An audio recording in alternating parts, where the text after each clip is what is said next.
In this episode of the Texas Private School Podcast, DJ Stanley and Dallas Christian blow past All Saints en route to a district title. Prestonwood tells St. Thomas that this ain't the South as they work the Eagles in a non-district friendly. Drew Novy and Regents obliterate Hyde Park as their eyes turn towards Waco. 2 years removed from a 1-9 season, Flowers, Worthington, and the Owls summit the mountain. And for the second straight season, Larned, Shanks, and Kinkaid prove why you don't bet against the Falcons. All this and more in the Week 11 recap of the Texas Private School Podcast.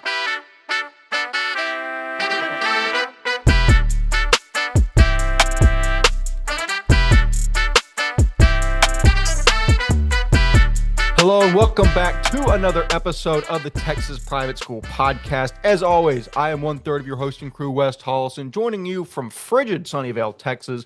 Walker Lott and Ryan Schroeder call in from College Station and Oklahoma City, respectively. Gentlemen, the first of the last have now concluded with the finalizing of the SPC State Championships. As Ryan was mentioning before the episode, I think that's the best content we've ever gotten from SPC State. And that's a testament not only to our minuscule conversations or contributions, but Ryan being basically the figurehead in the back office, compiling everything together. Jaden Villarreal shooting some excellent content with me at the 3A state game. Walker Lott, B. Bateman, and Bradley Hanna getting all the content from the 4A game, and the players on the field for allowing us to have content to shoot. It was fantastic. Ryan, I'll cut to you first. Number one, I was telling Jaden in line for the concession stands, this was kind of a prelude to state, and it's cool to watch you at state because you can tell you really take what you do with the Thunder, and it turns into basically like you get in like a zone, like, and you're organizing everyone. Everyone's doing a very specific job. It's scripted out. It's very cool how he taken this, as I say so many times, from three kids just talking to microphones, kind of speculating things, into literally an organized media company to promote private school athletics. Number one, obviously, how are you? But number two, how does it feel to be in that role and finally get to the point where we're in crunch time and pushing out content at a rapid pace?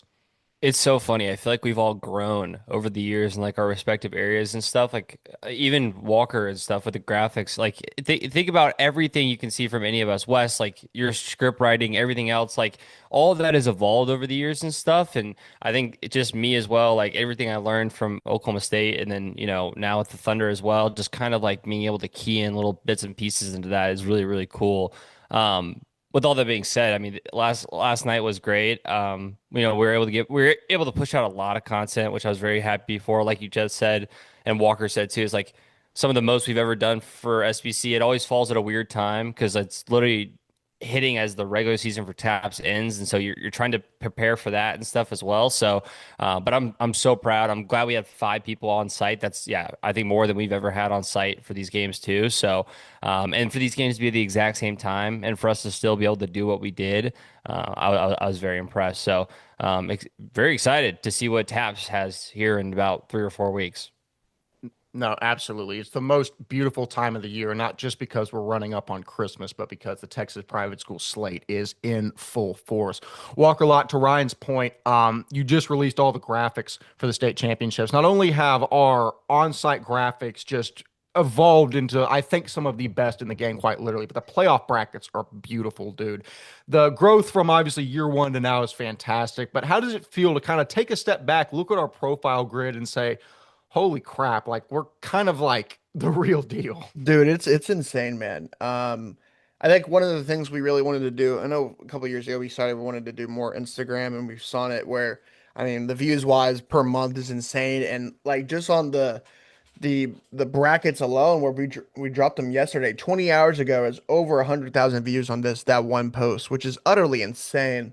Um so I think it's cool that I think Ryan and Wes, we talked about really instilling a like a cohesive look to everything we do, and you saw that I think this year even more, where everything it made just makes sense using that blue throughout, and it's a really cool thing. So views, everything like that, man, it's awesome. Graphics wise, it's really really cool, and shout out to a couple of our interns that have actually helped us out with that too, which is fun to see. So overall, fun. And it's funny that some of the stuff we used for SPC State was from Tap State. We didn't use for the SPC State the year before. So now we're gonna have to repeat that cycle and do some cool stuff for Tap State, which we're really excited about. So I was gonna say one thing real quick. By the way, Walker, I said this on an episode before, but if you didn't hear it on the episode before, you have to hear it now. Walker Lott makes the brackets digestible for the people at home. It's so hard to understand what the bracket setup is on the TAPS website, wherever else you get that. The Walker, I'm telling you, and I think a lot of people agree with this. It's just easier to understand the generalized of like who you're playing, what the next route is and stuff like that. I'm sorry, the PDF just does not do it for me. I can't No. figure it out sometimes. But No, it's funny because I've seen people over the years be like, "Hey, like we use yours and like we put it into the locker wall because it's good to see that." So a couple years Of ago when we course. first started doing the 16 by 9 ones, I heard about that. So I wanted it 4 by 5 because we had to put it on Instagram this year, and that's what they like. But I think it's also just it's cool and yeah, it's fun. It's always a fun time for me. I like that and realignment because it makes me like Yeah. do some research and really do like, we're not many journalists most of the time of year, but like when we actually can be, it is pretty cool at times. So good vibes. No, definitely so. Whenever we see people taking the playoff graphics and using them, using our own photos and their cutouts, or especially taking like our audio from our episodes and Yeah. overlaying that on their videos, dude, it is the biggest compliment on the planet to us. Please keep doing it, keep using it. As I've said to anyone that'll listen, we're just trying to be ESPN for private school sports, and I think that we're getting there. And it's again, I don't want to take like these last 5 minutes. It's not tooting our own horn, but it's just like we're incredibly grateful to all of you that make this possible and digest our content. It really, truly is a beautiful thing.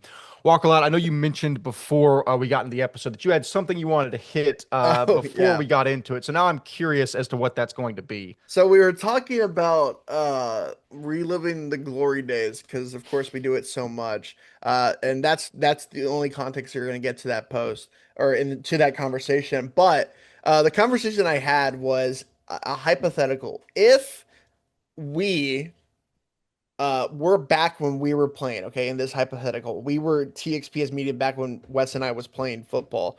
Do you think we would shout out our names back in the day? Like, do you think we would be one of the people highlighted at our schools, Wes Tolleson? The funniest thing is I think about this so often, and Oh my here's gosh, don't say that. no That's no kind of crazy. I think about it as the guy that's like writing this, and in my position, like I'd be like, because realistically, I was the fourth best player on my team our senior year. Braden, Uchenna, and Alvin were all better than me, and I talk about three-headed monsters all the time. And looking at stats, like if I would have like seen Wes Tolleson touchdown, I would have shouted that out. I wouldn't have given Wes Tolleson a whole lot of shine just because I was a slightly above average player in TAPS D2. Like we talk a lot about the basically the top end talent because there's so many players, there's so many contributing players, but it would take us 5 hours each episode to go through every single contributor. So I try to understand that I wouldn't have given myself a whole lot of shine in that regard, Walker. That's my answer to that. I think I'm somewhat there with you. I think from the recruit mindset, they would have been like, okay, 6'4", 2 something offensive lineman. All right, that guy needs to have his name shouted out, but like nothing more than that. It would be like when I'm doing spring ball and be like, who's that guy? Okay. And then coach would be like, right. So I would have been like, okay, never mind. That's probably how it would have been. But no, when we do like the previews and stuff like that, probably Walker Lot. Well, Yeah, maybe I would I because had my I'd context, look, so maybe, but like I yeah, don't know. my context would have been like, Southwest has a really good running game behind extra running back, and especially, with big Walker Lott, your height and Right. weight at that position. That's the kind. And for me, it would have been like, not even looking into the season, I probably might have said they got like, Stone has good weapons and Wes Tolleson and maybe like Luke Smith or Peyton Walters to throw to at receiver, and that would Right. have probably been it. But Holy it's glaze, dude. it's Gosh, so man. though that's the thing is there wouldn't be any glaze from mine. It's so Right. funny you said that because I do think about it. And I'm like, I have to be very realistic because my family are very, very loving people, and they're like, you were really good in high school, and I'm like, listen, I cover so many athletes. I Yep. know what really good is. Yeah. I did not fit into that category. But if you want to go judge for yourself, my huddle is floating around somewhere. Oh Please my don't go God. watch it. If you watch that, the only obligation you have is to go and watch Maurice Washington's huddle from Trinity Christian Cedar Hill and watch him jump over me just to let you know exactly Yep. where I stand in that realm. All that being I have said, one after I have that, one last thing we have to talk about. sure. Texas A&M 9-0. What a time to be alive. What a time to be alive. Funny enough, I will quote our analyst and intern Sean O'Reilly, who said in a great tweet, "You can't go 8-4 if you're 9-0." And I was like, It's a good point. That's a beautiful way. That's a beautiful way to put it. I Walker, I can't believe we're here. And I literally after we went up 21-0, I sent in our group chat where it's me, some Tech fans, some Texas fans, and I said, "Welcome to the playoff, Texas A&M." I mean, we made it. No, the thing about it is, right, you have Samford still in the schedule. So we're a 10-win team. Knock on wood now. App State happened. Oh my God, Samford. It's Don't care. Samford's gonna have a great time. right. We're knock on wood. 9-0. We're 10-win team. Unbelievable. That locks us into the playoff. And the thing about it is I'm not going to say anything else because South Carolina has Lenore Sellers, and last year he beat us badly because he is our one kryptonite, a tall, mobile quarterback that is physical and just big. And that's you saw Taylor Green earlier in the year where it's 2.0 and the probable better guy, right? So we'll see. And then Texas is Texas. You never know with that game. So, but Wes, I don't know about you, but I might have already requested my SEC championship tickets that I cannot go to because it's Tap State weekend. So if there are any, I mean, you could just pull a Ryan Schroeder, who I think has Right. missed two It's- state championship it's- games. no, But no, granted, no. Ryan was I did not working miss for two. OK State. I did not miss two. I did not miss two. I did not miss two. I only missed one game ever for the Big 12 championship, and that's when we lost on the goal line. I was still there You that did. night for the game that night. I went back down to Waco after Baylor just beat us and endured at the In-N-Out with my Oklahoma State on, and Baylor fans being like, "What the actual are you wearing?" And then the other one I missed was the Big 12 championship. It was not when I went. I was out for work at Oklahoma State, but we did make a Big 12 championship, and I wasn't at state that year. But that was not for that specifically. So one game missed. Also, the fact that it's Arlington to Waco versus Atlanta to Waco. I don't know if that's gonna work out as well. yeah, I don't know if I listen, can fly think it's there. a beautiful time to christen the TXPS private jet that we've been saving for this exact moment. Well, thank you for all the boosters that have made that happen. We're truly blessed in that regard.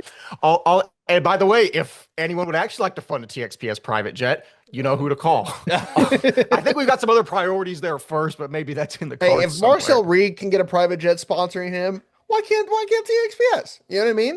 I think we could, like, in terms of a like overall recognition and fame level in the state. If Marcel Reed's here, I think we're at least like Exactly. right there. Exactly. All that said, very fun stuff before we get into the actual episode. Before we recap our 5 games of the week, we're going to go over some games from around the state from the TXPS Media Football Scoreboard, powered as always on Friday nights by Ryan Schroeder. The top 5 games in the left-hand column we will save for further analysis here shortly, but we will start with a big win in the TAPS Division I North. Parish Episcopal 66 over Bishop Lynch, who had 28. Logan Lucero had 212 yards passing with 2 touchdowns, but the main driving force of this Parish offense was behind 473 rushing yards and 5 touchdowns. 3 guys got over the century mark as Jackson McKinney, the sophomore, had 168 and 2 touchdowns. Marcus Hainish had 150 and 3 touchdowns, and the firecracker Jonathan Phillips had 143 yards and 2 touchdowns. Of course, the Michigan man picked up both receiving touchdowns for the Panthers behind 120 yards on the ground. Parish, I still think, is the best team in TAPS Division I. I think they're proving that week in and week out. Lynch is a strong contender that people don't realize because they're smushed up against so many good teams in the North, and Parish just absolutely blew them out of the water. Big win for the Panthers. Looking forward to a big run in the bracket.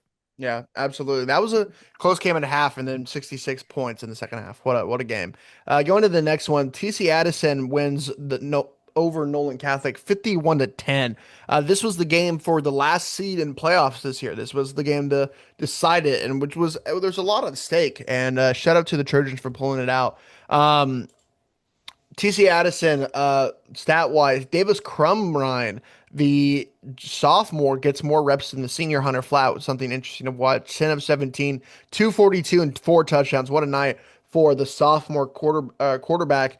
On the ground, Campbell Leibel, I'm going to say Leibel, 12 carries, 79 yards and 2 touchdowns. Oh, what a name. This should be on the all-name TXBS team, Mo Crum, sophomore. Just M.O. Crum. That's awesome. Receiving Chase Griffin, the senior, 5 receptions, 140 yards, and 2 touchdowns. I want to give him a little bit more love in this one because he's honestly had a pretty good year, Mr. Griffin. And just because he was at TCA, we haven't highlighted him a lot. But stats wise, he'll have a great year for TCA Addison. It's just there's a lot of better teams around him in that district. But he's a good senior, and he'll definitely be an all district type of player, maybe even all state honorable mention. Good player. Shout out to him. MJ Smith with a touchdown as well, and Jude Trinanek with another touchdown as well. On the defensive side, no stats on the defensive side for them, but Nolan Houston Hardtongue, he had 6 of 26 for 49 yards and 2 interceptions. On the ground, Joseph Irvin, 51 yards, and leading the way, Aaron Morales, the senior, and Jake Werline, the senior. 38 yards and a touchdown. I just want to mention, I want to shout out Jake Werline, Aaron Morales, Joseph Irwin, those kind of seniors on that Nolan Catholic team that have stuck through it. And in the time where everything went downhill quick for Nolan Catholic, those guys could have easily transferred out to different private schools in that area and had great seasons. Like Jake Werline and Aaron Morales are actually really good players, and they could have went and played and made all the state at a lot of other schools in Fort Worth, but they chose to stick it out and be with their hometown team, and I think that's really special. So I don't know if they'll ever see this, but they deserve their flowers for staying in Nolan Catholic in a rough time. Nolan Catholic finishes the year 1-9 and 0-6 in district.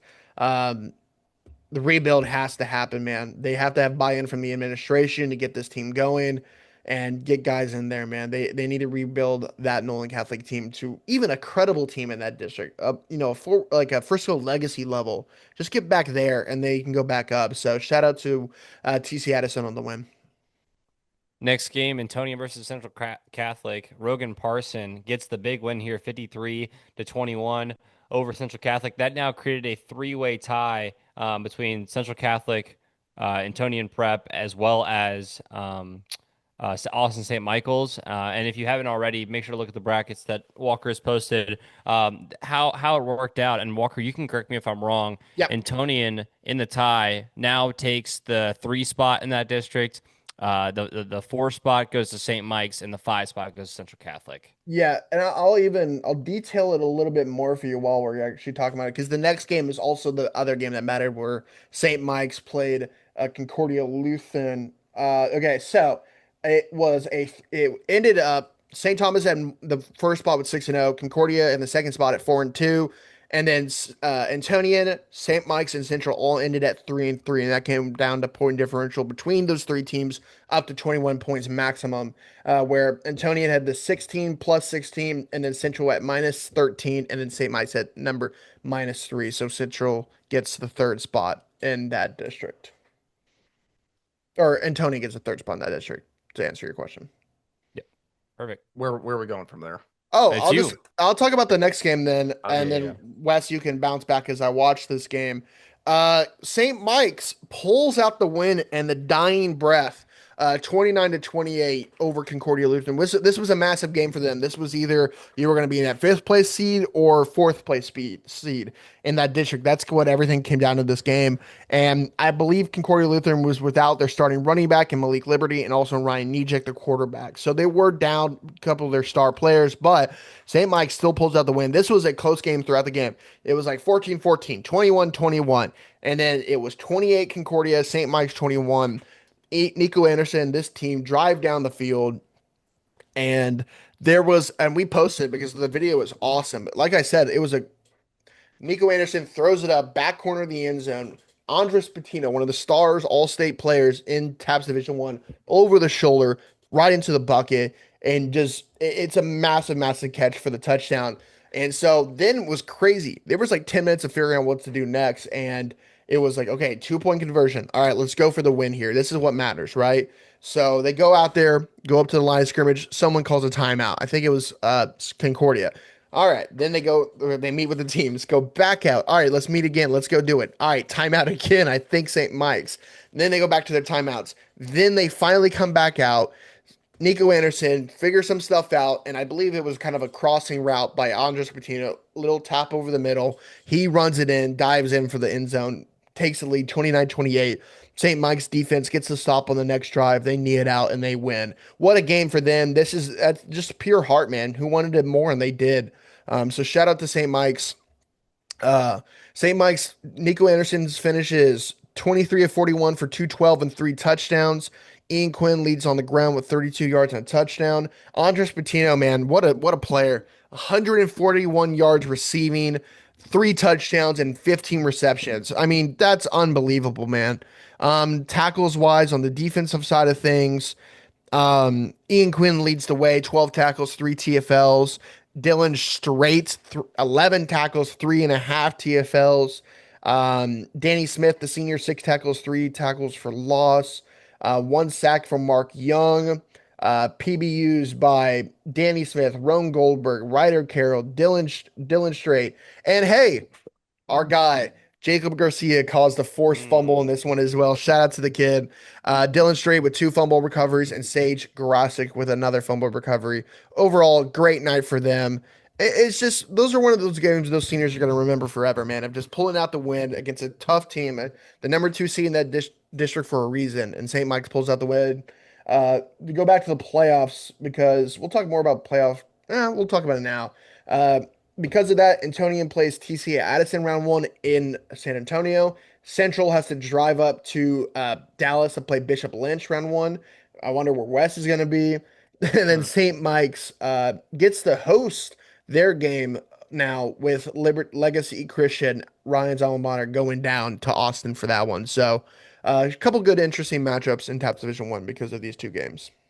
Definitely so. Moving down to TAPS Division 2, Fort Worth Christian narrowly escapes a spirited attack by Grapevine Faith, 33-28. No official stats for Fort Worth Christian on the game, but looking at highlights, Landon Gigliotta was dealing on the evening. He had touchdowns to Cade Croffler as well as Jack Garza. Obviously, zero. Tucker Ashford had a massive game, several big sacks on the contest. Whereas it was just, like I said, it was a spirited attack by Grapevine Faith in a spot where you were fighting and trying to keep your season alive. Ultimately couldn't be done. But senior Austin Cosby had a couple touchdowns on the game, throwing for 278 yards. One of those went to Jace Walker. The other went to Mateo Sharippa. Sharippa also had 2 touchdowns on the ground, but ultimately Grapevine Faith as well as TCS Lubbock with these results are going to be knocked out of the playoffs, whereas Fort Worth Christian is going to have a fun, interesting matchup against Hyde Park, who just got drilled by Regents.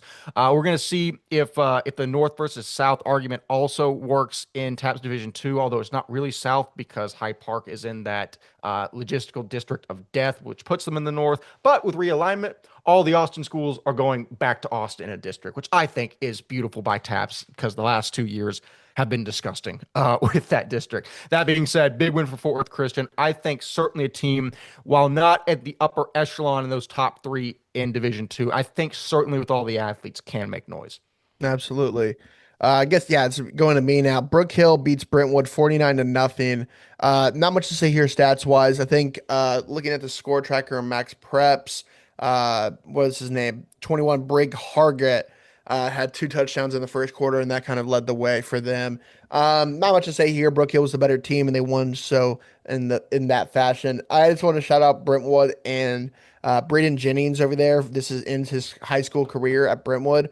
I don't know the history of Brentwood, but Braden Jennings has to be one of the best to come through there, man. He is one of the better players and even better guys we've had to cover, just human beings. He's a good kid, and I'm excited to see where he goes and plays college next year. He's a heck of a player wherever he plays, and him and Zach Zerlinski, both those seniors are good players, and they're going to be deeply missed in that Brentwood community going into next year. And Brook Hill, they now play Midland Christian next round, which is an interesting matchup, but going to be interesting. So shout out to Braden Jennings, man. It's been awesome to cover you. You're a heck of a player, and best of luck going forward. Next game on the slate, in a game that we all got wrong, Victoria St. Joseph beat San Antonio Christian 41-35. Full stats on the website too, on Max Prep. So I will be going over these really quick. First off, pointing out that Jace Vasquez and also junior Charlie Stefka both had 2 touchdowns on the night. Jace got his both on the ground. Charlie got one on the ground and through the air. That coming from Jace Vasquez, who is the quarterback, obviously. And he had another passing. So that's 3 total touchdowns for Jace on the night. And Victoria St. Joseph now finishes their season with a 8-2 record, man. 8-2 record for Victoria St. Joseph, only falling to Fort Worth Christian and Brownsville St. Joseph this year. Very impressive. Obviously, the St. Joseph loss was only 8 points, but yeah, I mean, San Antonio Christian, man, a team that's been pretty much a dominant force across, a lot of the different games they played this year. This was for the district title, obviously, quote unquote, with 4 teams and stuff. But still, Victoria St. Joseph wins the district. Very impressive 6-point win, and that puts them, I'm assuming, Well, just technically they don't, and that's the interesting part about that is that Brownsville St. Joseph takes the seeding in that one because of that game. So it was a three-way. You're not technically wrong. It's a three-way tie for the district title because they all finished 2-1. Yeah. But Brownsville St. Joseph with their win over St. Anthony take the lead and win this one. I'll finish with this just to help you out. This is the math, and I had I literally had this confirmed because I was doing it out yesterday. The point differential between those 3 teams was zero point 0.7, -2, and -5. So San Antonio Christian, because of that loss, jumped from the number 1 seed in that district all the way down to number 3. They get a harder bout in playoffs because of it. Brownsville, because of their big win over Victoria St. Joseph the week before with +8, gets them the win. Oh my goodness. So because of that, this was, by the way, this was Friday when y'all were all like, you were working a basketball game. Wes, you were on site. This was me. I was doing all the numbers and making sure everything was right. And so Brownsville, because of that, they're the number 1 seed. I would assume still that because they're all 2-1, they all just were all co-district champions, right? I think that would be probably how it would go. But for playoff seeding, Brownsville's number 1, plays for Bend, which I could see that honestly going either way. I don't know how good this district is. I mean, am I wrong? Like, I just think I agree with what you're saying. I just think Fort Bend is in such a bad spot. Actually, you know what? I think I would say it's a 60-40 split percent chance that Brownsville wins versus Fort Bend. So yeah, actually, I do think it could go either way, kind of. Victoria gets the home game because of that win versus Second Baptist. And then Lutheran South plays San Antonio Christian, which is I think honestly the most interesting matchup of the 3, because Sloan Guillory and couple of other guys they have versus Braden Robinson and Lutheran South in South Houston is going to be a fun one, and we might have to send an intern down there for that one. So overall, good. I mean, crazy matchups, and I did not see this loss coming for San Antonio Christian. No, definitely not. And a quick aside here, Regents just quoted Walker's bracket and basically said Road to Waco, and then used the hashtag Road to Waco. Did we invent that?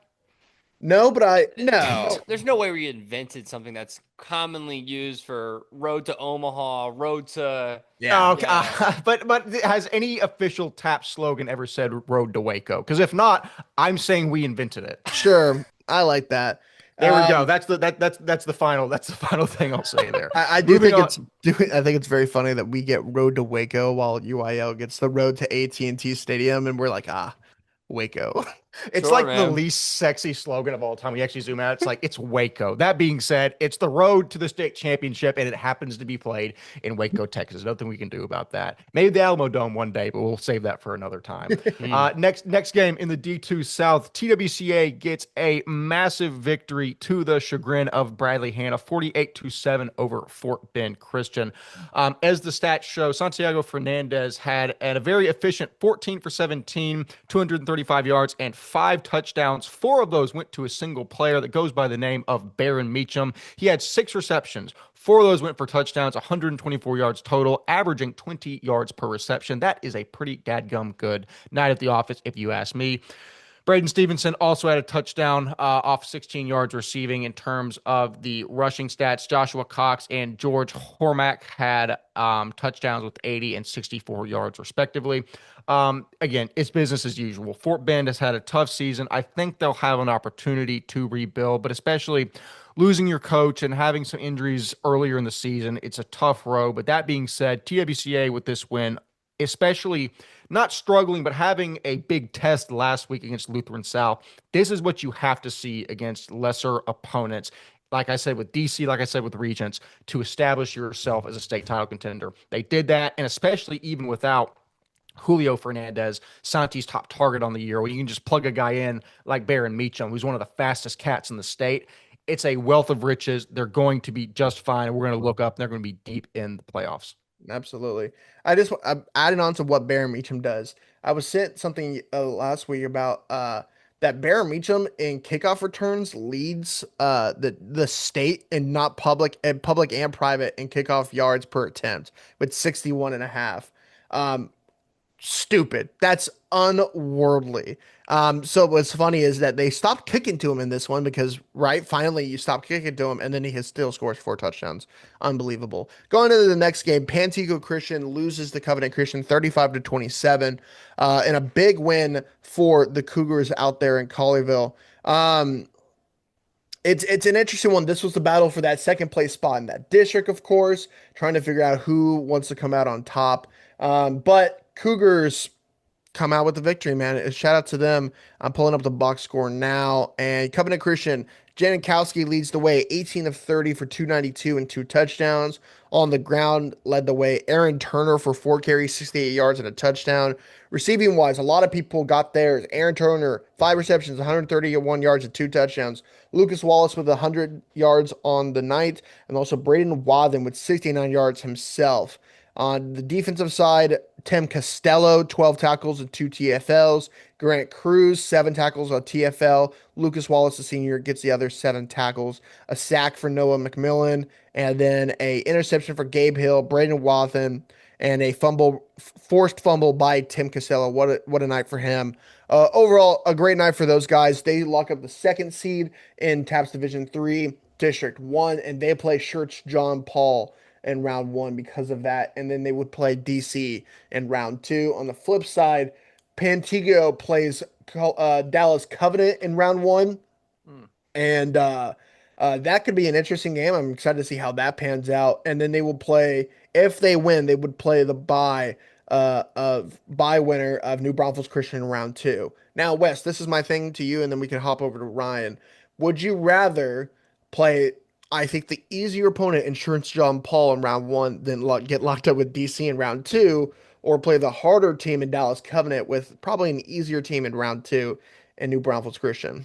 The latter opponent, by sure. It's kind of it's that mindset that I was sadly forced into pretty much all 4 years of playing with Trinity Christian Cedar Hill, especially the last 2, is that when you have a team like DC, you never go into season saying, well, the state championship's decided. But like it's kind of that game's lost immediately. So I'd rather play a slightly tougher test round 1, knowing that we have a winnable game round 2, instead of going up against a rolling ball of chainsaws that's going to cut your arm off in Dallas Christian. Those are my official thoughts as somebody that played TXPS football many moons ago. I think I agree with you. Ryan, what's the next game we talking about? Next game on the slate is going to be San Antonio Holy Cross and Austin Hill Country. Holy Cross gets the big win here, 49-7. Honestly, I just put this on here as more of like, as we're getting into playoffs and stuff, I wanted to make sure any contender for the championship had their game plugged on here in some capacity. And obviously, Holy Cross falls in that category. This is the last game where their suspended coaches were out. Starting next week, Lake Country Christian will have all their coaching staff back for the first round of playoffs in game. So pretty much no adjustment after the First Baptist game was like too necessary. The last 2 games, they've only let up 7 points, and they've scored, let's do quick math here, 96 points. So you could say that they did just fine against Church John Paul and Austin Hill Country. Definitely. So moving into a Division 4 game, Brazos Christian obliterates Tomball Rose Hill 47-0. I mean, you think of Rose Hill traditionally, you're like, yeah, well, Brazos should have done this. They're not a good team. Rose Hill was 3-1 in district moving into this game. They've had a fantastic resurgence from last year. But again, it just proves, like we talk about with DC, like we talk about with All Saints, like we talk about with so many teams, that these elite teams at the top of these divisions just go through and they kill even the good contenders in these spots. Hudson Jacobus had a great game going 13 for 19, 221 passing yards and 3 touchdowns. The rushing attack was also very solid with, I think that's at least 10 contributors on the game for 214 yards in the aggregate. 3 touchdowns going to Hudson Jacobus for 1, Colton Garner for another, and then the junior standout, probable future newcomer of the year in Reed Jackson. Looking at the receiving end, Clark Palmalo had a receiving touchdown, and Carson Ramsey had 2, going for 124 yards on the contest. If we're looking at the defensive stats, we had 3 Cats with tackles for loss. Hunter Black had 1, Jack Williams, the junior, had 1 as well, and Clark Palmalo gets his name in the paper also with 1. Hunter Black's tackle for loss being a sack. They're going to face off with Mercy Culture Prep in the first round, which could be interesting. Brazos is going to be the favorite in that game. But as we've documented over the past several years, Mercy Culture Prep under Coach Sean Riley has been a program that's making continual progress forward. I think it'll be good. Obviously, Brazos will be the favorite, but that's one to watch as we move into round 1 of the playoffs. So, by the way, you mean that Rose Hill will play Mercy Culture round 1, correct? Yeah. Oh, yes. Yeah, I was on Rose Hills. Scratch everything I just said. Mercy Culture Prep is likely going to beat Rose Hill in the first round of the play. I think. Walker, what do you think? I think it could get interesting. I would probably Mercy Culture is the favorite there, but you basically said everything that would be the probable semifinal matchup. So you're still no ball. Is it me? Yes, it is me. Sacred Heart loses to First Baptist 52-14 to no surprise. Great night for Dylan Jones, the senior quarterback, 22-30, 325 and 4 touchdowns. Carter Davis, the senior, it leads the night on the ground with 65 yards and a touchdown, where Jonah Murphy, the sophomore, gets the other touchdown. Lincoln Schleif, 187 yards and 3 touchdowns, still becoming the number 1 receiver in Division 4 for a reason.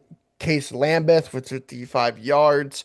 On the defensive side, we have no stats, but a great night for them. It's just George Ananasis also got a touchdown. I don't know how that's possible. I'd have to look into that. Maybe a pick 6 or something. Yeah, touchdown reception, actually. Really? Did I just miss that? I guess yeah, I did. One reception for 1 yard and a touchdown for George Ananasis. I don't know how that's possible, but Might have sure. been a trick play. They might have had him run out of the backfield at running back on a little wing Yeah. or a screen. Who knows? Who knows? But shout out to the team. The First Baptist, this is what you kind of saw. They play Hallettsville Sacred Heart in round 1 next week. And on the other side, Sacred Heart Munster gets the opportunity to play Brazos Christian in round 1 instead. So, going to be interesting. Munster Sacred Heart, just since the Sarinsky brothers and our guy Jaden graduated, they just haven't been the same, man. But First Baptist firing all cylinders headed into the playoffs. Next game on here, I put this game on here specifically because it's the Waco battle, but obviously not really that big of a contest. Waco Live Oak destroys Waco Bishop Riker 60-0. Honestly, showing love to Waco. And I'm assuming this game has a rivalry name. If one of the coaches could let us know, please let us know. But not too close of a rivalry game. It kind of looks like some of those OU Oklahoma State games throughout the years. The Battle of the Brazos River, maybe? Ooh. Oh my gosh, dude. Cross the Brazos at Waco, the old Billy Walker I was ballad? I don't know. I was That's gonna not say, bad. what's the loop around Waco? I forget what that's called. Or the No, we've already got a battle for Loop 323 in Tyler versus Gorman and All Saints, and no one else can have the loop. well, we'll figure it out. We'll make one ourselves. I still Yep. think, by the way, Wes, the DC Fort Worth Christian rivalry should be something with TXPS related, because of Wes Tolleson shenanigans over the years. All of my debt has been absolved. We can no longer use the Battle for Wes's house because that's back. Well, I guess now it can be battled for again since I have it. I'll wager it next year. Or whenever I'll wager it again. Here's my thing: whenever DC and Fort Worth Christian meet again, that's my Never. pledge. I'll probably back out on that if it ever happens. Somebody else will dig up this clip and find it. We will see. Moving back into TAPS Division One in a game that was much closer than anticipated. Liberty Christian best Frisco Legacy 31-27. Only a 4-point victory. It was a good performance by Quinn Murphy, 21 for 36, 259 yards, 3 touchdowns. Those 3 touchdowns, 2 of which went to Lincoln McCamey, who is back at receiver, 63 yards. And then Coral Buckhalter had a receiving touchdown as well as a rushing touchdown. He had 25 carries for 89 yards, only averaging a little over 3 yards per carry, probably in large part due to a man named Sam Jones on the defensive side of the ball. For Legacy, if I go down to their defensive stats looking for Sam Jones, yeah, he had 10 total tackles, 2 tackles for loss. I'm sure there's going to be a sack on there. There is. He's very likely going to be our defensive MVP of TAPS D1 again. We've talked about Sam Jones ad nauseum on this program, and it still doesn't feel like enough. He is an absolute freak. I'm looking forward to see him imposing his will in the playoffs. Looking at Liberty and Legacy, excuse me, we have to shout out their performance because coming within 4 points of one of the best teams in the state in Liberty is no small feat. That was due in large part to 200 passing yards by Luke Lawrence, who had 2 touchdowns. One of those went to senior Jackson Ladd. The other went to, guess who? Senior Sam Jones, who had 49 yards receiving. Jackson Ladd had 125. That's actually completely incorrect. Jackson Ladd had 125 rushing yards. Sam Jones had a touchdown, 49 rushing yards on the contest. In terms of receiving, the 2 touchdowns, one went to junior Brendan Bays, who had 114 receiving yards. Sam Jones, of course, Sam Jones also had a receiving touchdown, so I was kind of right. So Sam Jones has a rushing touchdown, a receiving touchdown, 3 tackles for loss, 10 tackles overall, and a sack. Literally, if you look up a picture of Frisco Legacy in the dictionary, it's just Sam Jones. It's all it is. Don't Now say that disrespectful. no, no. So that was, and I was literally about to correct myself before I was rudely interrupted to say that doesn't mean there's not a host of great playmakers on Frisco Legacy. It's just that Sam Jones is the epitome of what it means to be the heart and soul of your team. He's such an electric player, Walker. That's a fair. I was going to add on to that the fact that I was just looking up while you're talking the stat leaders of all of TAPS and total points. Sam Jones is number 4 in the state. So I think that says it alone. Emerson Hadnot, though. Sam Jones has 90. Emerson Hadnot from Tyler All Saints leads the way with 166. He's a beast. And I'll get to that more when we cover All Saints. He's a beast, dude. I love that kid. Moving on to the next game, Walker. Yes, moving on to the next one. TCA Willow Park loses to Lubbock Christian 52-18 as Lubbock Christian announces their district championship with this win. Shout out to them. Not much to say about this game. Willow Park, they're moving down to D4 for a reason. Lubbock Christian moving on to play no one and a bye for round 1. So shout out to them. Next game on the slate, had to put Grace Community on here in some capacity. 46-6 win over Bishop Dunn. Grace finishes their season. Give me the final. What's the final? I think it's 3-7. 3-7. A little less than ideal for Wes Tolleson, but overall, growing pains, quarterback going out, a lot of different things going through over in Tyler for Tyler Grace Community. Yeah, I received a text in my group chat from some other kids that went to school in Tyler with me, and the comment was, Grace in the playoffs at 3-7, do what? All caps, question mark, question mark, question mark. To which I said, you just got to be better than 2 teams, and that is Brentwood and Bishop Dunn. We won the toilet bowl. We're in the playoffs. That is enough said. Moving on to the next game on the slate, Central Texas Christian and Austin Evans get a huge 40-point win over Shiner St. Paul. Of course, there are no stats on the contest, so I will now try to stall for half a second until I get to the TAPS Division 4 bracket. As we're looking at this, that's going to put Central Texas in a first-round matchup versus Waco Live Oak. They're going to benefit by being on the opposite side from Brazos Christian, which in all reality is not a benefit at all because they will see Dallas First Baptist in the semifinals. I don't know. I mean, just because you want to try and make something of this. I mean, maybe behind that powerful rushing attack of Austin Evans in that second round game. I mean, this is also assuming that Dallas First Baptist beats Hallettsville Sacred Heart, which they will.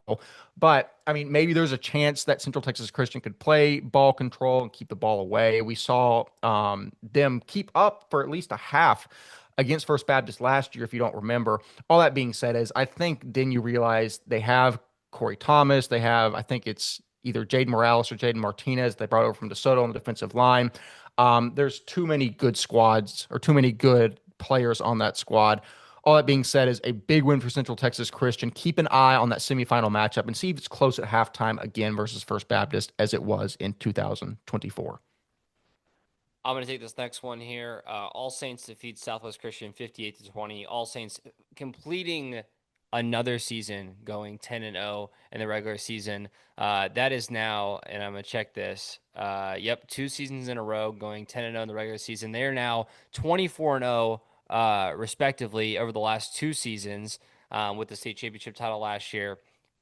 Not fully expected because of the tough non-district schedule they played.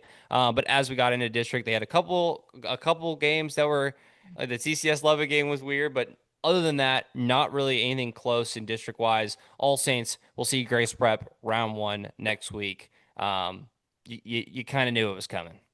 Yeah, there's also a scary moment in this game that we want to address. Hudson Reeser, the standout receiver for Fort Worth All Saints, one of the captains of that team, had to be taken off in an ambulance around the middle of that game. From everything we've heard, thankfully, he appears to be fine. I know the CAT scan, I think the MRI came up with nothing flagged. They're still going to continue to check up on him, but it seems like the support from Fort Worth All Saints as well as the larger TXPS community has been overwhelming. Everything has come up fine, and essentially prayers have been answered. So we're incredibly happy to hear that. Hopefully, not only just because he's a vital piece of this All Saints team, but more for his future going forward, and especially having an incredible likely future career at Colgate, hoping for a full recovery, but thankfully everything is fine there. So again, please keep him and his family in your thoughts and prayers as we move closer and into the playoffs. Yeah, absolutely, for sure. Moving on to the next game, Midland Christian beats TCS Lubbock 36-30 in an overtime thriller. Man, I wish I could pull it up. I'm gonna pull it up while we're talking. There was a point in this where TCS Lubbock was up on 2 scores on Midland Christian in the first or second quarter, and I was sitting there literally like, what is about to happen? And I put it on the space, and I think it's such a great analogy, where that with Grapevine Faith was beating Fort Worth Christian at one point by like 1 or 2 scores, and the same with TCS Lubbock. And I remember the fact of like somehow Japan and Costa Rica were in the World Cup over like Germany and Spain for like a good 10 minutes, and it was the craziest night in World Cup history because we were like, is this about to happen? And this about to happen? And of course, it doesn't happen in the end, where both those teams get knocked out. And that's kind of what was there, where Grapevine Faith couldn't pull it out and TCS Lubbock couldn't pull it out either. There was a point, yeah, it was 27-13 one point. TCS Lubbock just scored. I was watching the game and I was like, what? And I was 19-7 at halftime, TCS over Midland, and then they slowly just came back and then came back and came back. Where under 2 minutes ago, TCS Lubbock took the lead over Midland Christian 30-27. This is where it gets interesting. TCS Lubbock decides to onside kick it with under, I think, a minute to go over Midland Christian, and Midland drops on it, and they get their ball at like their 45 and have like pretty much a minute to go down and score. Of course, they get down to their 25. I forget that Buckingham, I believe, makes the kick and puts it into overtime 30-30. I don't get why you kick a field onside. I see it in many of times these days. Even A&M, I think, did something like a weird squib kick versus Mizzou yesterday. I'm not a coach, so I'm not going to say like I know ball. But I just don't get that. Under a minute, you want them to drive the whole field instead of half the field. I feel like that's pretty logical in that thing, especially Midland offense, that you were holding them to pretty well, and you held them to the 25, right, until they ran out of time. Imagine if you have 40 extra yards to do that, or 20 extra yards. I think it went TCS's favor, but you go into overtime. TCS started with the ball. TCS went 3 and out, tried to go for the field goal, missed the field goal. Midland Christian drove down the field and won that game. Crazy times. TCS Lubbock is about to go down to Division 3, of course, and that would have been a crazy win to do it, because if they won that one, then they would have been in that 4th seed in the playoffs. And a team that was going down to D3 would have gotten that last playoff seed, but still, Midland pulls out the win. Midland has a lot to, you got to get better. At the end of the day, you have to take this one and be like, you go in the film room, realize this is not how we play football, and you have to be better, because Brook Hill, you are going to be the favorite in that Brook Hill matchup, no doubt. But Brook Hill has players to make it competitive, right? So You can't do what you did against TCS Lubbock when come playoff, and especially you can't do that when Regents comes to town in round two. You cannot. So hopefully they get it together and they'll be fine for playoffs because I think they will. Coach Dawson does a great job, but man, that was a scary one and also a very very fun one. Shout out to Coach White and TCS Lubbock for making a thriller. But yeah, their playoff series are done. So that season is done for them.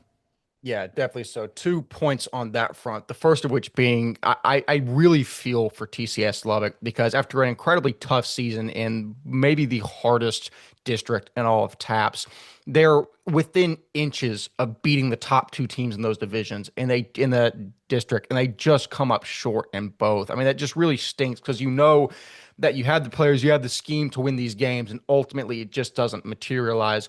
The other portion of this goes back to your point, Walker, saying for Midland Christian, you have to win these games. It's like what we said for Regents against Hyde Park, for DC against All Saints. And those are bigger contenders in those districts than a team like TCS is.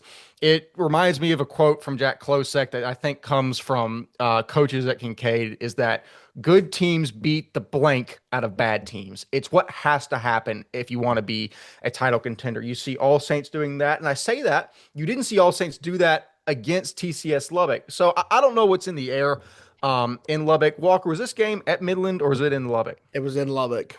Okay, so I guess that maybe there's something in the air in Lubbock. Maybe it's bus fatigue as well. Actually, no, I can't say that. Dude, 'Cause now I was so ready for them to lose on the road to just pull that back out. I was so ready, but out of spite, Midland doesn't do it. Good for them, I guess. Good for them. That being said, Midland Christian survives, and at this point in the season, to quote the old cardiac pack team of North Carolina State, survive and advance. That being said, that is all the content that we have from the TXPS Media Football Scoreboard. And as mentioned, we will now go further into depth for our 5 games of the week, starting with none other than Dallas Christian versus Tyler All Saints.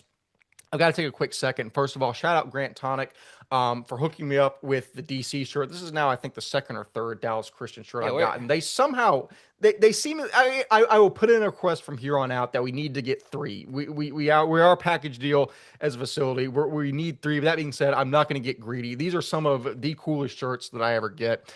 And also on that front.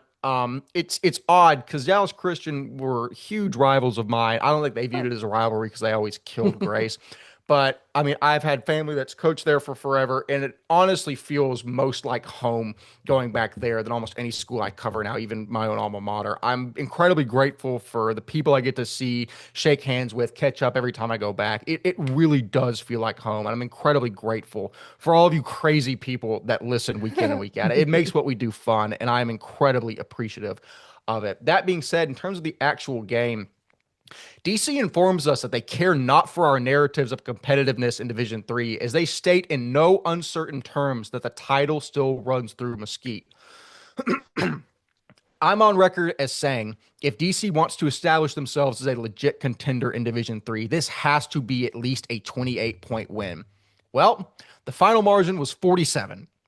Following a field goal drive off of a strong run by Emerson Hadnot for All Saints, the Trojans would lead 3-0. And the game flow until half would read as follows. DJ Stanley rushing touchdown, Dylan Belt interception, DJ Stanley rushing touchdown, Phoenix Pence interception, DJ Stanley rushing touchdown, Phoenix Pence interception, DJ Stanley rushing touchdown, 28-3 game at the half. I got caught talking to Covenant quarterback Ryan Hiller and some other good people at half and was late getting to the Charger Grill to grab my cheeseburger. And as the clock ticked down, I was still a couple people from the front. And I kept looking back thinking, don't run the kickoff back. Don't run the kickoff back. Oh, good. They kicked it to Jackson Barr. He's the 5'10". Oh, my God. He's going to run it back for a touchdown. That he did. It's the second time he's done that in 2 weeks. Jackson Barr is an absolute freak. We put a headshot up of him. It's just whenever you're Dallas Christian and you have so many athletes that you can't kick it to DJ Stanley, you can't kick it to Dylan Belt. So you're like, okay, we're going to kick it to the big, beefy linebacker and just basically have like 8 guys try and bring him down and be fine. Oh, wait, that kid's super fast as well. And nobody's tackling him. He's running it back for a touchdown. It's just incredible to watch. There was also touchdowns from the Chargers defense, Cooper Johnston, River Kirkhoff, and Hadnot for All Saints. And that would make our final 56-9. Here's my main takeaways from the contest. The past 3 years, we've been spoiled with a different style of play for DC. Luke Carney averaged about 3,500 passing yards per season. You had freaks like Speedy Nettles to drive an electric passing attack. DC quarterbacks are usually averaging about 1,200 yards per season as they rely on a punishing rushing attack and a defense that will maul you like a pack of starving orangutans for 48 minutes. That is this team. DJ Stanley is that Jaleel Brown-esque back. Jackson Barr and Jack Lamond are your standard DC backers. Phoenix Pence is your Swiss Army knife. Luke Savard is your game manager that can sling it when needed. And Dylan Belt is your unicorn. 6'1", 170. He's my favorite prospect on this team. When you turn on the tape, he's just smooth, dude. One of those guys that looks like he's not even moving fast because of how smooth that he is. And you look up and he's past everyone. It's effortless, and that is a rare, rare trait for a sophomore to possess. He's a Division I guy, mark my words. All that being said is I really want to highlight running back Emerson Hadnot for Tyler All Saints against the best team in the division. And you came in, he was the touchdown and the points leader in Division III moving into the game. I think DJ Stanley passed him with his 4 touchdown effort, but Hadnot is a tank, dude. It's nice to see guys like him and athletes like Manny Miser or All Saints just to see, a team that has struggled so heavily over the past years actually have guys to make plays. They'll be poised to make a big run in the playoffs, I think. But Hadnot, I think, is like 5'10", probably 205, and he's just an absolute bruiser. And also, if you look at some of the clips we posted, that kid can run in the open field too. He's somebody that's not going to get a whole lot of shine because he's hidden away in East Texas, away from a big metro area, but he is a fantastic player and certainly, I think, can play ball at some level in college. That being said, Walker, the main point from this game is what I mentioned off the top, is that DC needed to come out and win this game by a wide margin to say, okay, we still think they're the number one threat in Division III. They did that. They ran the clock. Your takeaways from a dominant effort on Wheeler Field. Yeah. It's kind of what you wanted to see, right? You've seen all the kind of the favorites now. We haven't seen Holy Cross from the South, but we saw Covenant, you saw Lubbock, you saw DC, and like you kind of said, the DC of old is still the DC of new and the DC of present. It's just going back to the OG ways, right? I remember when we first started, Southwest Christian was in their best seasons ever in 21 and 22. And still that this offense before even Luke Carney got in there was this team, right? Where it was ground and pound. You're going to be out physical, you're going to out tough you, and we're going to have the players to back it up. And that's what you see in this team. It's you have one good running back and and DJ Stanley, and he will run over all of you. And that's what you see. And it's a shout out to them. I remember when they did it against Cypress back in the day. I remember when they did it against Second Baptist when they were in D2 back in the day. This is just how they do it every single year. This is what they do. It's a credit to them, man. And I don't even know, like, I think it's funny because I'm trying to go back, like, I think they had more talented teams in the past 5 years of like guys on the defensive side of the ball, but I'm more confident in this team just because cohesively it seems like they have everything this DC culture always has. And that's what's the scary thing for other D3 opponents. It certainly is the culture. And I'll just speak on this as a guy that played DC week in and week out growing up. And you watch them warming up. That's not to say All Saints didn't have this because they're getting there. But it's just you watch teams come out for pregame and warm up and the structure, the discipline, everyone moves as one unit. Just looking at the little things like the way that they break out, the way that they line up, there is no flaw anywhere. And that's a testament to Coach Wheeler and all the guys on that coaching staff that make that happen. Truly, it's reserved for the elite programs, for the DCs, for the parishes, for the Kinkaids of the world, and it makes a difference. And that's why it is so hard to oust these teams from their top spots. Ryan Schroeder, a huge win for Dallas Christian to keep them in the driver's seat in Division III. What do you take away from this one?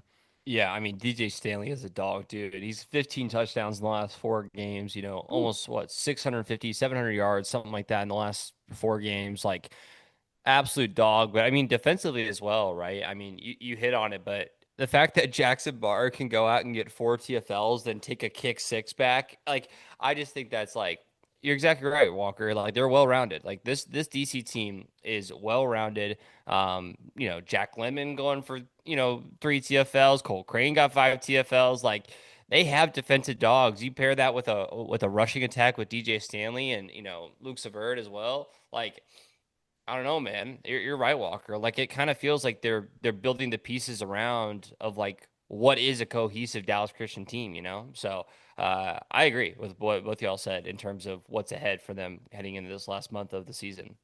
Definitely so. And one final name to keep an eye on for Dallas Christian. We've talked about that three quarterback kind of not race, but guys getting reps. Sever's obviously kind of risen to the top of that. Cooper Johnson, the transfer from Rowlett, I think. They called him Mini Manziel over there, I've learned. And off of the one read option I saw him pull, it's evident. That dude is, I say firecracker a lot, but he truly is a firecracker.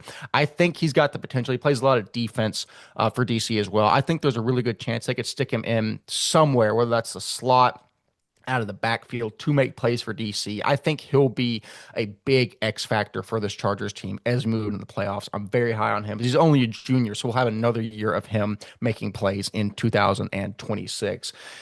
As we wrap that game up, we're going to move up to the north to see a game between St. Thomas and Prestonwood. And ultimately, Prestonwood, like I said, shows this ain't the North as they blast St. Thomas.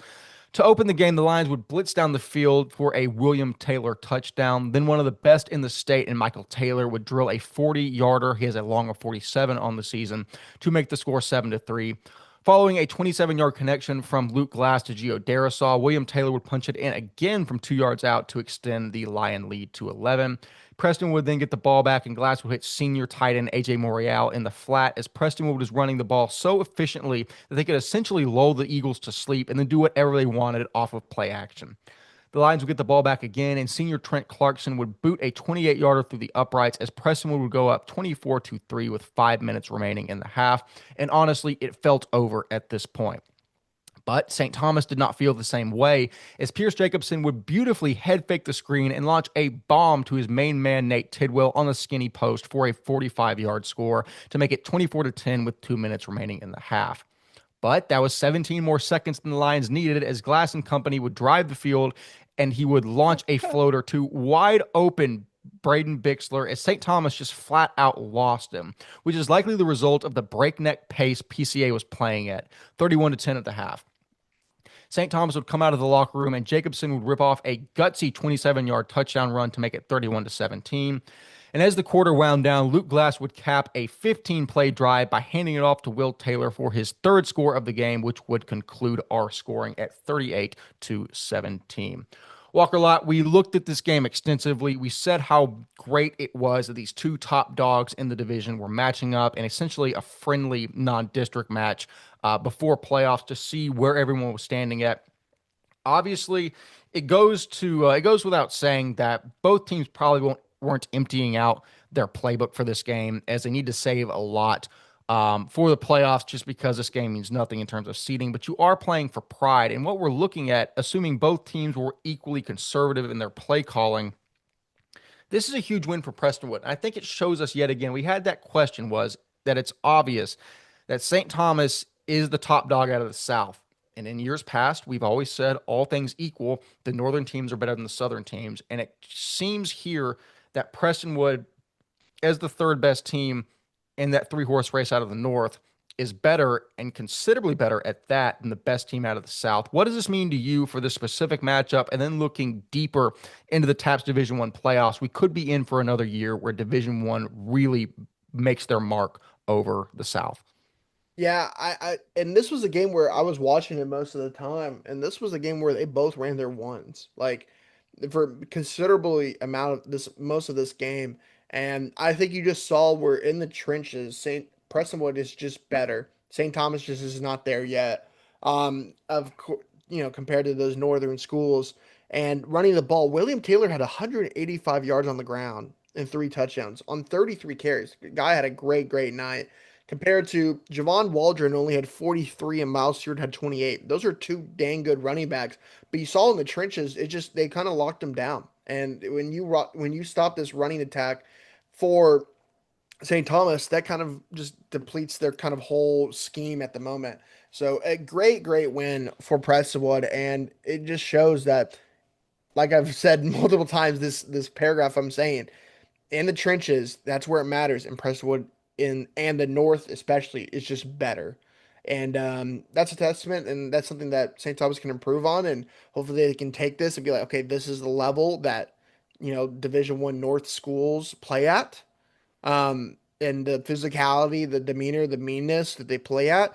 And hopefully St. Thomas can take this because they're a talented team, right? Like Nate Tidwell scored, he had 35 yards on the night. Pierce Jacobson did solid, right? A touchdown and touchdown with his legs as well. Like he's a gamer, man. He'll make things happen. But yeah, good night for Prestonwood. I think so for sure. Ryan Schroeder, same question to you. As Walker mentioned, they're so good in the trenches, and that seemed to be the key here that allowed William Taylor to run free on the night. Your thoughts on a big win for the Lions over the contender in the Division One South? Yeah, I was just gonna say, obviously Braden Bixler, he was just a guy that I thought stood out. So only a sophomore, but Duke contributed over 100 yards rushing and receiving, had two touchdowns, a rushing and receiving, and also had a pick on the defensive side of the ball. Making that kind of an impact on a team when you're only a sophomore just speaks volumes. Obviously, there's a lot of other dudes. William Taylor's getting 33 rushes in this game. So clearly, everyone's trying to make an impact one way or another, and there's only so many things you can do when you're an underclassman. And I think Braden Bixler filling the role with whatever he needed to fill, only as a sophomore, it is extremely impressive. Junior Niffin, Tyler Shaw, AJ Morial, like there's dogs all over the field. And I haven't even hit Luke Glass as well. Like I'm looking through some of this film as well with the Luke Glass stuff. The RPO is just deadly against St. Thomas, dude. They couldn't stop it. But overall, Luke Glass obviously is coming to his own, to better decision making year over year. Only 4 incompletions on the night when only throwing 19 passes as well. It's like I'm super excited for what Luke Glass is going to look like here in the playoffs, first round. Obviously they won't see anybody until, which probably will be Liberty in that second round. Don't write anything off. Don't write anything off for Prestonwood Liberty, man. That game is going to be extremely impressive.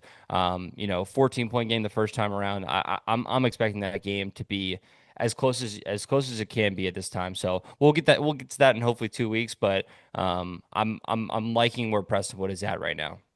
Yeah, I'm curious to see how that game, if it happens, will look because while it was only a 14-point margin of victory, it felt like I said more like a 28-point game just because Liberty really squeezed the life out of them the entire game. And Prestonwood really was never within striking distance. I think Prestonwood has progressed since that point, and Liberty maybe has regressed a half step, especially without Cooper Witten.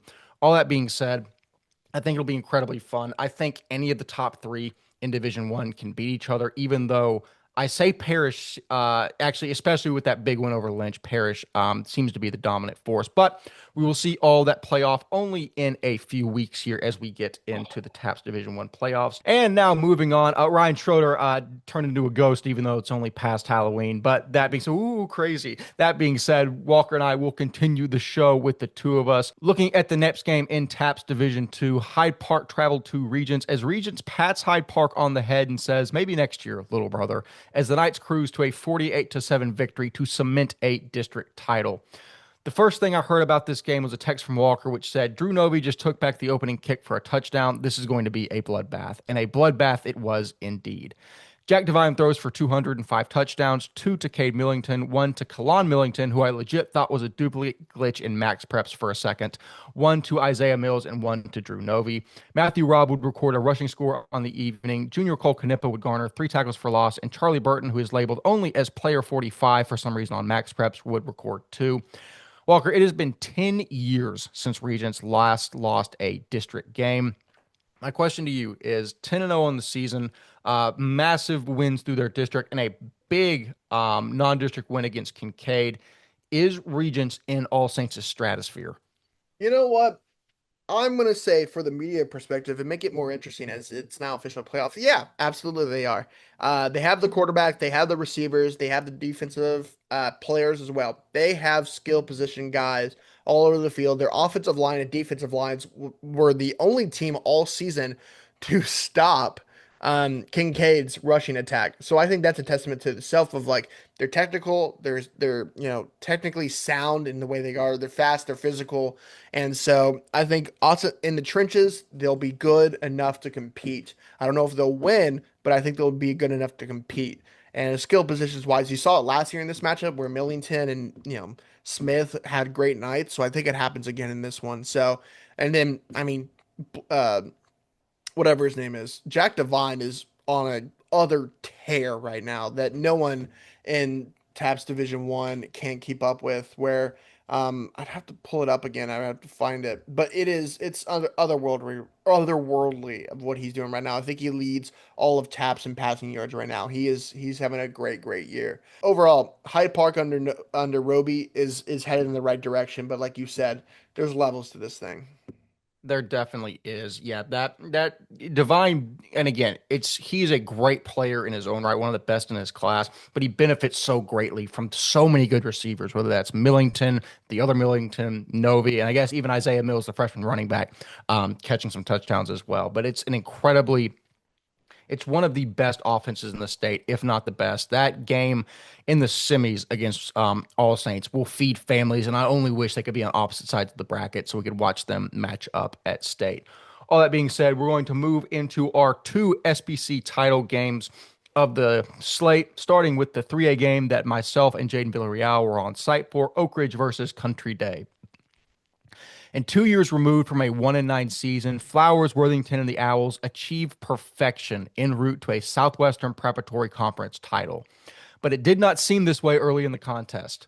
Following a beautifully executed fake punt from Cannon Factor and the Falcons, Fox Burton would race into Pater to open the scoring at 8-0. And it was so nice, he'd do it twice, with another scamper into the end zone as Country Day would extend the lead to 15-0 midway through the second quarter. But it was only a matter of time until we called the name of Cole Worthington as the senior workhorse shot off the left tackle's hip through the gap into the hallelujah land, to quote that god-awful Reese Davis stock phrase from College Football 25, 15-8 Fort Worth Country Day. And then in what has become my favorite play of the season, Cooper Paul's pass is tipped at the line as junior defensive lineman Easton Jefferson comes down with it, and all 230 pounds of him rumble behind his convoy into the end zone to push Oakridge ahead 16-15 at the half. Cole Worthington would open the half by getting to the outside, shedding a would-be tackler, and celebrating in the end zone with his soda of choice as the Owls would push ahead 22-15 with 6:22 remaining in the third quarter. But Paul and the Falcon brothers would march right back down the field for Country Day as Cooper would hit the elder Canaan on a slant to make it 23-22. After Country Day would get the rock back, senior athlete Kingston Parks would snag a fantastic interception to get into field goal range for Will Lamont to knock the field goal through to set us at 25-23 Oakridge as the final quarter of play dawned. And following a beautiful pitch and catch from Luke Dearman to Caleb Walton, senior Gary Nunn would punch it in from 2 yards out to make it a 2-score game. And Oakridge would come up with a defensive stop as Cole Worthington would peel off one final touchdown run up the visiting sideline to cap off his high school football career as the Owls would reach the mountaintop of the SPC. Walker, and Coach Jeremy Flowers, who you're obviously very familiar with, first season at Oakridge, just truly a fantastic performance, wire to wire from the Owls. We billed them as the favorite moving into the year in the SPC 3A, and they went through the entire season with this expectation on their shoulders, and never once did they falter, not losing a game, going through both previous title holders of Trinity Valley and Houston Christian without problem, and finally getting to the final game against Country Day with a great squad with Cooper Paul, the Factors, Thomas Bluntsner, Fox Burton, and others, and saying, nope, we're here. We deserve this. We have worked for this moment for years and years and years, and they finally come home with a trophy. I love these games so much because just getting to be around the post-game festivities and listening to the speeches from the coaches, Flowers was incredibly moving. Just the culture he is building there with support from head of school Matt Berge and athletic director Chad McDonald. They're building something special there, Walker. You can feel it. Your thoughts on the game specifically, but as well as Oakridge really starting to build on a fantastic culture in Arlington. Dude, I just want to say firstly, congrats to my guys from Southwest Christian that moved over there. Coach Flowers, man, he reinvigorated my love for football back in the day when we first got there, and he, um, brought promise to me that, hey, man, I think you can be like a player that can really make something happen. And in the end, I was a collegiate prospect at the end of the day because of him and that coaching staff, and that means the world for me. So I always have a love for him, and you see that passion and everything he brings into this team. He is a great leader of men, And of course, the coaching staff around him. Of course, we talked about LaDainian Tomlinson, my guy, Coach Christensen over there, Coach Tucker Christensen, coming over for the defensive side of things and having a great game defensively. Where what they kept him to 23 points. That's a dang good, impressive performance to this defensive side of the things. And man, I'm just so proud of those guys. They're dang good coaches and they're fantastic leaders of men. So I just want to say shout out to Coach Christensen, Coach Flowers, and everyone that came over with him. And yeah, man, that's what football's all about. And I mean, you could have talked about how Cannon Factor would have finally won one Fort Worth Country Day. Doesn't wins the first ones that they had, and probably since I was in high school. I think they won one around then, and just like, but Oakridge and Cole Worthington. Cole Worthington is a guy that, went through this program, grew up at Oakridge, and finally comes out with the victory in his senior year. And man, there's not a more guy that deserves it more than them in the senior class, man, for going through. There were some rough years at Oakridge. Last year, you kind of saw a little bit of a rise, but still needed things to go their way. And Coach Flowers just and the administration just puts a lot of effort into this team, and you saw it results. So shout out to them, congratulations. That's just a huge win. And on the flip side, like Cannon Factor and guys like that, I feel bad because we really haven't done honestly a great job covering Fort Worth Country Day in years past, because it was like a one school that we really didn't have any connections towards. But finally getting to know these guys this year, it's been a pleasure to know these guys and the community they have around them. I know you got to see a home game of theirs for the first time this year, and that must have been a lot of fun. This team was a really good team, but as football and everything goes and life goes, only one team can win, and Oak Ridge pulls it out on top. And congratulations, man. They have the pieces, and you still have. I think Luke Dearman's senior, but you still have Kingston Parks coming back this year. I think Dees is a junior as well. Like, Their entire team is coming back except for two players. enough said. Enough said. Crazy. No, it's like we said, it's a program that is on the rise, and I think will be the favorites yet again moving into 2026 and 3A. Can't say enough good things about Oak Ridge as well as Country Day. I talk about DC, and you watch how those teams go into and prepare for games. Just looking at Country Day and the way they're coached, the way they're led, you can tell they're one of those teams as well. I would expect them to be right back in that same position next year, even having to replace key players. But Walker Lott, that was not the only SPC title game that was played. There was another fun one down in Houston. What were your experiences versus Kinkaid EHS round 430? In the 700th, I don't know. We made the same joke back to back. I didn't even see that in your script. In the 700th battle between these two SPC powers, the Falcons and the Knight meet once again in the SPC 4A title game, but this time in Southwest Houston at Stafford High School. Belair got the ball first and drove down the field after a great kick return by, I forget the name, then sophomore trio of Donovan Warren founds Reed Fowler on the first pass, and then a big play to Tyler Williams right afterwards to put themselves into the red zone. But Kinkaid defense holds strong in the red zone. And then one of the most clutch kickers in the SBC, Jared Pineda, comes out for the field goal and puts it wide left. And the Falcons get the stop, which kind of set the tone of like, this might not be Episcopal's game tonight. It might not be their day. Wayne Shanks in this offensive line then drive down the field knowing that no one can stop it. And the drive ends with a 2-yard wildcat touchdown run by Wayne Shanks to open the scoring. After another defensive stop for the Falcons, this Kinkaid team gets back on offense, and a crazy play by Holden Jones, who spins out of the tackle and somehow stands up and runs down the sideline for 55 yards. Right afterwards, Ross Wynn finds Miles Camarda over the middle for the 17-yard score. Into the first quarter, 14-0.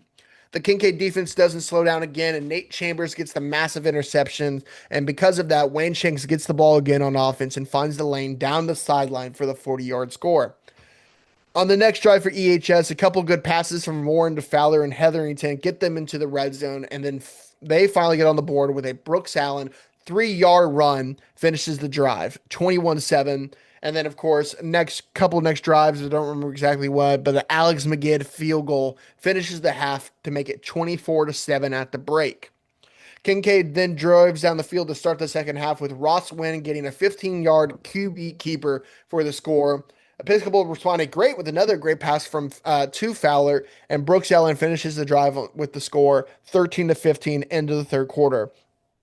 Episcopal gets the final touchdown of the game and the only touchdown of the fourth quarter with Reed Fowler diving in on the Wildcat to make it 31-21 final.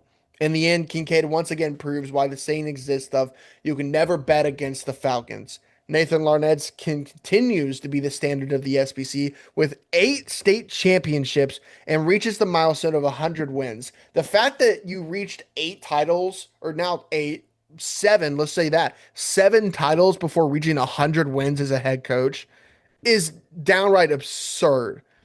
It's truly insane. And remember, this is 7 championships with a 9-game season plus 10 with the title. That's that's stupid. That's how good this coach is, man. He is unbelievable, and one of the best to do it. And he is the standard for that conference. And then this will probably be the matchup next year with both these teams' stars, mostly comprised of juniors and sophomores, unless Cooper has anything to say about it next year. But overall, this was a fun one, man. The environment was awesome. Both student sections were electric. The music was awesome. They started the game with Kanye. They played Rihanna. Like, the music was awesome. The environment was awesome. The Episcopal gong was out there.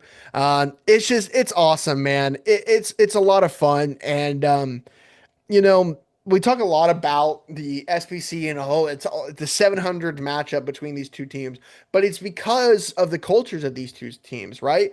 Yes, they bring in guys here and there, but honestly, a lot of these guys are coming through the ranks, right? And they're the best of the best for a reason, right? These are 2 top 10 teams in TXPS for a reason, and it's a lot of fun. I wish this game was as close as it was during the regular season, but it was still a 10-point game at the end of it. But just, you can never bet against the Falcons. Wayne Shanks, man, he's our MVP. Spoiler alert for the award show that comes out in December or January. There's your MVP. He has been so special this year, and every game you cannot stop him. And this should be a trophy, and you cut it into like 6 pieces, and 5 of those pieces give it to his offensive line too, because those guys.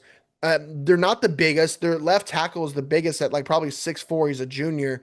But other than that, like, most of the guys are 6 foot, maybe, and they flat out beat you. And on the defensive line, these guys, Odell Wynn, Peter Luisi, the rest of these guys on the defensive line, they're strong, they're fast, they're physical. They outright just beat you physically, but they're also technically sound. So even if you outmaneuver them, out strength you, out physical them on one play, they will out technique you. It's a testament to the culture there. This coaching staff is unworldly. Larned just does it. At the end of the day, he knows how to win football games. Man, he could be a great college coach, because he's technically, like, I'm talking to him after the game and he's like, "Oh man, we should have done this." And then he's like schematically talking to me about the game, because it's just football. That's all it is. He knows exactly what to do at every single play, and it's a testament to this culture and Coach Larned and what this Episcopal or Kinkaid culture has been for a decade now. So it's impressive, man. No, it absolutely is. For Kinkaid, as you mentioned perfectly, this is the standard. It's championship or failure. I mean, I think that's shown with, I think it's 8 titles in the last 10 seasons. Yeah, well, can we talk about that? 8 titles.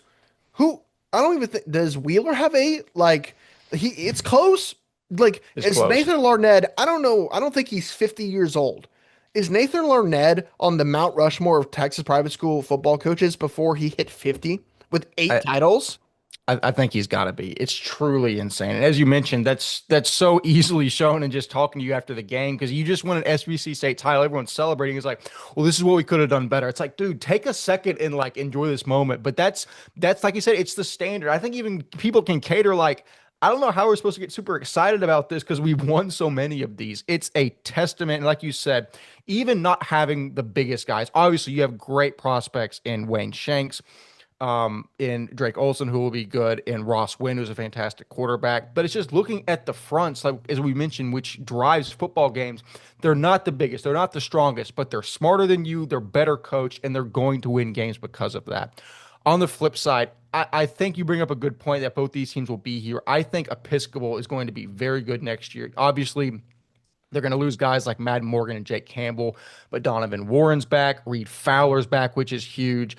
Tyler Williams, the sophomore wide receiver, is back. I think they're bringing back a decent chunk of their offensive line. I think that Episcopal is going to be set very, very well, and we'll see most likely the 701st matchup of this game in the next title season.